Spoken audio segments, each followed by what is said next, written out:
Hello, my dear students. Welcome to my channel English with PB sir.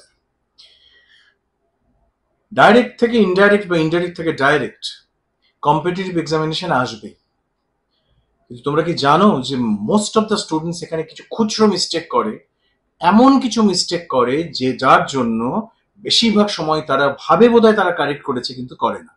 আমি সেরকমই 5টা মিস্টেকের কথা আজকে শেখাবো। ভুলগুলো কিভাবে হয়, কেন হয় সেটা এক্সপ্লেন করব খুব অল্প সময়ের মধ্যে। শুরু করি চলো।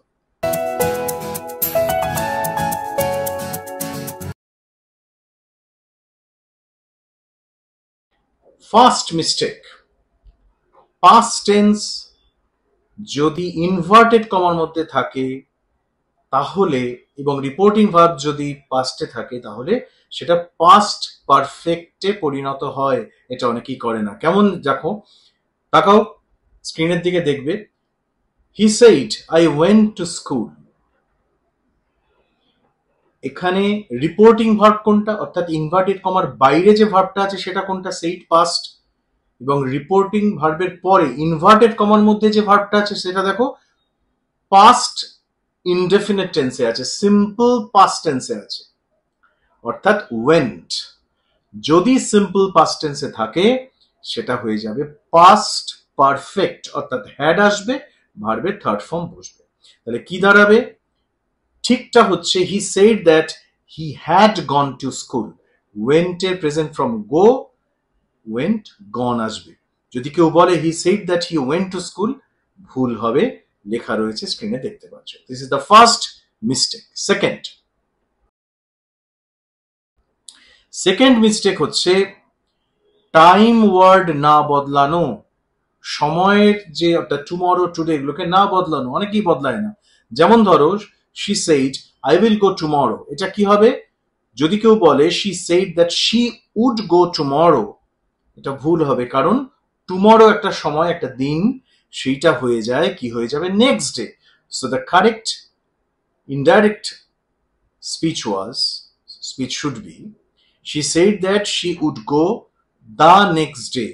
tomorrow কি হয়ে যায়, the next day হয়ে যায়, now হয়ে যায় then, today হয়ে যায় that day, এবং yesterday হয়ে যায় the previous day। এটা খুব ইম্পর্টেন্ট মনে রাখা, অবশ্যই মনে রেখো, এই ভুলটা কিন্তু হয়। This is mistake number 2। আসছি মিস্টেক নাম্বার 3 তে। 3 হচ্ছে প্রোনাউন ভুল রাখা। প্রোনাউন ভুল রাখা, নাউনের বদলে যেগুলো বসে, হি, শি, দে, এটসেট্রা। যেমন ধরো ডাইরেক্ট যদি থাকে he said I love my mother, আমার মাকে আমি ভালোবাসি, রিপোর্টিং অফ পাস্টে আছে সেইড। যদি তুমি এটা করো যে he said that I love my mother, ভুল হবে। অর্থাৎ এখানে হবে he said that he loved his mother, কারণ সে বলেছিল আমি আমার মাকে ভালোবাসি। বাংলায় কি হবে, সে বলেছিল যে সে তার মাকে ভালোবাসে। এখানে অনেকেই আমরা মাইয়ের বদলে হিজটা বা হারটা ব্যবহার করি না, প্রোনাউন চেঞ্জ করি না, একই রেখে দিই। This is very very common mistake. Reported speech এ প্রোনাউনের সাবজেক্ট অনুযায়ী পরিবর্তন করতে হবে। This is mistake number 3। আসছি মিস্টেক নাম্বার 4 এ। মিস্টেক নাম্বার 4, কোয়েশ্চেনে ইফ বা ওয়েদার ব্যবহার না করা।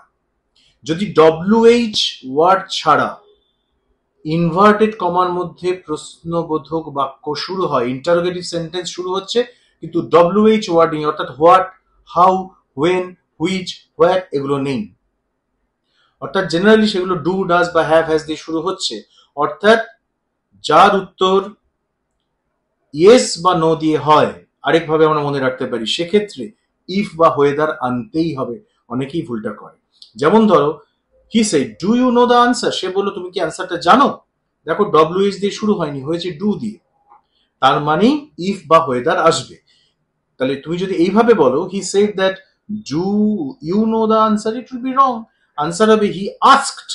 প্রথমত আস্ক ব্যবহার করতে হবে প্রশ্নবোধক বাক্যে, if he knew the answer বা whether he knew the answer. This is a very very common mistake যেটা ছাত্রছাত্রীরা করে এবং মার্কস কাটা যায়। লাস্ট মিস্টেকের কথা বলবো, ইম্পারেটিভ সেন্টেন্সে সেইড ব্যবহার করা। This is again very common mistake, অনেকেই ভুল করে। কিরকম? ডাইরেক্ট সেন্টেন্সে যদি থাকে she said open the door. By the way, imperative sentence কাকে বলে? ইম্পারেটিভ সেন্টেন্স হচ্ছে যে সমস্ত সেন্টেন্সগুলোর মাধ্যমে আমরা রিকোয়েস্ট করি, অর্ডার করি, অনুরোধ, আবেগসূচক বাক্য, অর্থাৎ অনুরোধ করতে পারি, আদেশ করতে পারি, নির্দেশ করতে পারি, এই ধরনের বাক্যকে আমরা ইম্পারেটিভ সেন্টেন্স বলি। এই সেন্টেন্সে কিন্তু আমরা কি করব ব্যবহার? আমরা টোল্ড ব্যবহার করতে হবে। যেমন ধরো, she said open the door, she said to open the door, এটা wrong. She told me to open the door, সে আমাকে অর্ডার করছে দরজাটা খোলো, তাহলে she told me to open the door, told ব্যবহার করতে হবে, সেইড নয়। ইম্পারেটিভ সেন্টেন্সে টোল্ড, রিকোয়েস্টেড, অর্ডার, আর্জড এগুলো ব্যবহার করতে হয়। Please help me, he requested me to help him, that should be the right answer. 5টা ভুলের কথা আমি বললাম। যদি এই ভুলগুলো এড়িয়ে চলো, রিপোর্টেড স্পিচে আর সমস্যা হবে না। যদি ভালো লাগে, মনে করো যে আমি কাজের কথা বলছি, পরীক্ষায় খুব কাজে লাগবে, তাহলে ভিডিওটা শেয়ার করো, লিঙ্ক শেয়ার করো, বন্ধু বান্ধবের মধ্যে ছড়িয়ে দাও, এবং কমেন্ট করো। কমেন্ট করো, এমন ভাবে কমেন্ট করো যেন আমি পরবর্তী ভিডিও রসদ পাই। এবং যদি মনে হয় হেল্পফুল, তাহলে আমার সঙ্গে থেকেও পরবর্তী ভিডিওর জন্য অপেক্ষা করো। খুব কাজের ভিডিও নিয়ে খুব তাড়াতাড়ি আবার আমি আসবো। Okay, thanks for being with me today. Bye by.